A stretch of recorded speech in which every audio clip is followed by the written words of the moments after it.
IRSN a été créé il y a 5 ans dans le cadre de la stratégie énergétique nationale marocaine qui voulait développer les énergies renouvelables, avoir au centre de cette stratégie les énergies renouvelables. Et ça a été la première fois où, dans un plan sectoriel, nos décideurs ont souhaité soutenir ce secteur à travers de la recherche et développement, et il y a eu la création d'IRSN.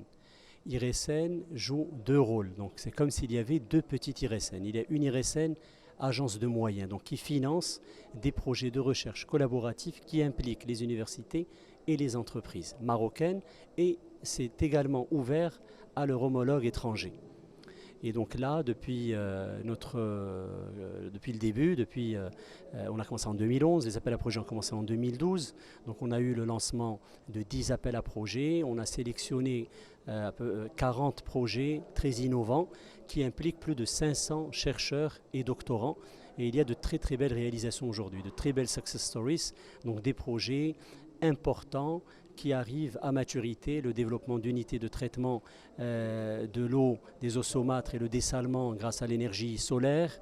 C'est des unités mobiles modulaires, le développement de nouvelles générations de batteries, le développement de nouvelles générations de systèmes solaires thermiques à concentration, le CSP comme celui de Ouarzazate, mais pas pour produire l'électricité, mais pour la climatisation, pour des applications industrielles, pour le séchage agricole, donc plusieurs et différents d'autres exemples de solutions qui sont développées grâce à un soutien financier, mais développées par nos chercheurs marocains. L'objectif, c'était d'aider les universités marocaines, à se positionner, à avoir des équipements et à créer justement des masses critiques et des pôles d'excellence au niveau des universités. La deuxième mission d'IRSN, c'est également de développer des infrastructures de recherche appliquées. Nous avons constaté dès le départ que nous avons un bon positionnement sur les maillons de la chaîne de valeur de la recherche fondamentale. Donc là, nous avons des compétences, beaucoup d'expertise, mais tout ce qui concerne la recherche appliquée, la recherche opérationnelle, et donc là, il y avait une carence et c'est pour ça qu'on s'est dit il faut la soutenir et il faut des infrastructures pour ça. Et nous avons là finalisé la première infrastructure qui s'appelle le Green Energy Park. Le Green Energy Park s'étale sur 8 hectares dans la région donc c'est à Ben Guerir, pas très loin de Marrakech. C'est la première plateforme de tests de recherche et de formation en énergie solaire, la plus importante en Afrique, qui couvre plusieurs laboratoires dans le domaine du photovoltaïque, le sujet de la conférence photovoltaïca, mais également dans le domaine solaire thermique, la gestion de l'énergie, donc les réseaux intelligents. Et cette plateforme aujourd'hui est fonctionnelle. Nous avons financé à peu près 60 millions de dirhams. Notre partenaire, le groupe OCP, l'Université Mohamed VI Polytechnique, également une soixantaine de millions de dirhams. Et on a pu lever plus de 100 millions de dirhams de la coopération internationale. Donc aujourd'hui, c'est une plateforme qui sert à des travaux pratiques pour les différentes universités marocaines. Elle sert également à développer des projets de recherche.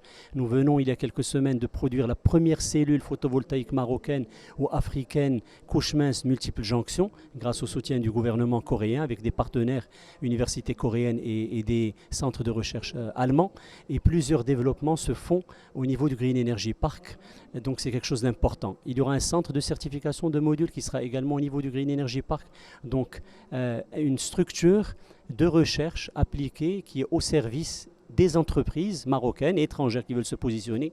On teste des modules d'entreprises étrangères qui veulent les valider, les qualifier, les adapter aux conditions climatiques marocaines. Les conditions climatiques marocaines, arides, semi-arides, et puis les conditions climatiques en Afrique diffèrent totalement des conditions climatiques européennes ou des conditions climatiques de l'Amérique du Nord. Donc il faut les adapter parce que les marchés de demain se trouvent justement au Maroc et en Afrique.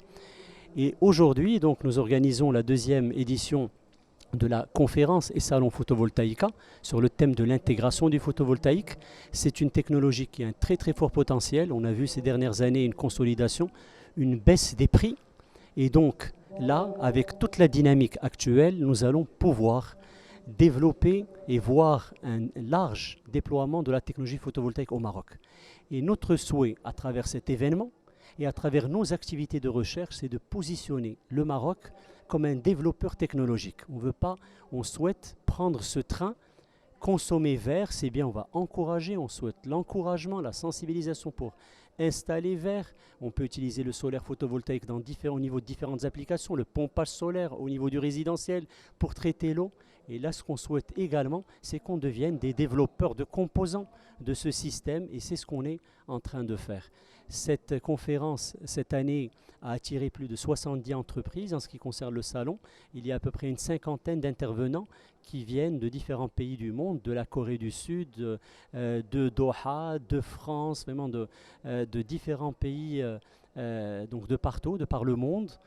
C'est un événement qui commence à prendre de l'importance, et nous souhaitons, puisque à date d'aujourd'hui en Afrique, il n'y a pas d'événement spécialisé pour le photovoltaïque qui soit scientifique, comme la journée que nous organisons aujourd'hui, qui se veut scientifique, mais qui est aussi ouvert, qui est aussi institutionnel, qui est ouvert aussi aux industriels, donc orienté marché. Et donc on souhaiterait positionner cet événement comme un événement important de la technologie, du marché photovoltaïque au Maroc, mais aussi en Afrique.